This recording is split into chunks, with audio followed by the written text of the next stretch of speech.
Ryan Coogler had a difficult task ahead of him with this film, and no matter which way he went, there were bound to be some that would be unhappy with the choices that he made. I think, however, that he's made the right choices with Wakanda Forever, and in honouring a friend, he has created a beautiful and heartfelt movie. I think many fans were wondering how this franchise could continue without Chadwick Boseman, who played T'Challa, being that his character was so pivotal to the stories.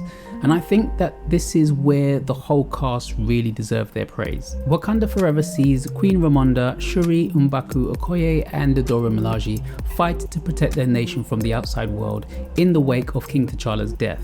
And that death happens right at the beginning of the movie, so it gets you in the feels right from the get-go. But it also means that the rest of the movie can really focus in on the story as well as deal with the loss.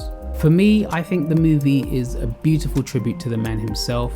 It absolutely works at continuing his legacy and expanding on the world of Wakanda, as well as introducing audiences to the Marvel's first mutant, Namor. There is a lot of raw emotion in this film and a sense that anything could happen. The last time I feel we had something like that in the MCU was with movies like Infinity War and Endgame, where the audience just weren't sure what would happen next. The acting from the cast was superb. Angela Bassett showed that she was a force to be reckoned with, and I'm really glad that we got to see her really be able to show her character even more in this movie.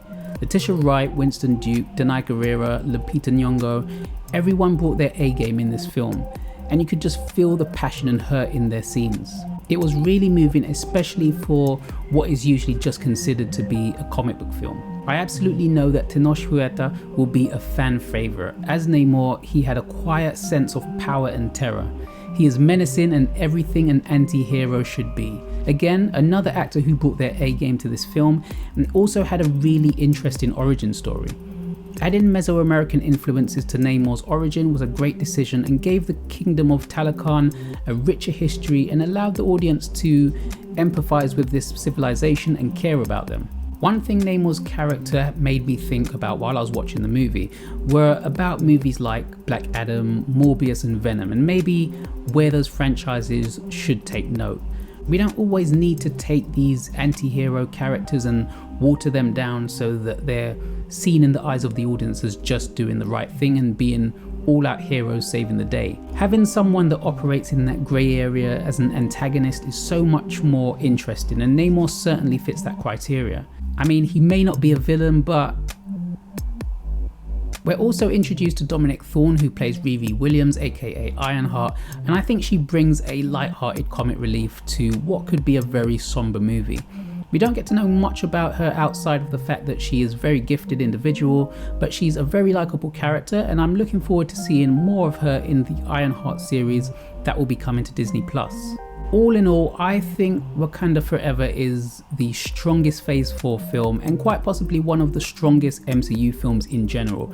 I came away from the film not knowing whether I preferred this film over the first one, and that's down to the depth and the story and the passion that these characters brought. Angela Bassett absolutely brought it in this film. Again, raw emotions of loss, love, duty, vengeance. Everything in this movie was delivered at such a level that it just felt beautiful. I would 100% recommend this one to anyone, even if you're not a fan of comic book films. It's great. Ryan Coogler and everyone involved should be proud that they carried this legacy forward, and although I feel like there is still a big hole within the MCU Black Panther franchise, I'm glad that we got this film and I look forward to seeing what happens next. So, Wakanda Forever, have you seen it yet and what did you think about it? Let me know your thoughts in the comments below. Thank you for watching, don't forget to hit the like button and I'll catch you next time.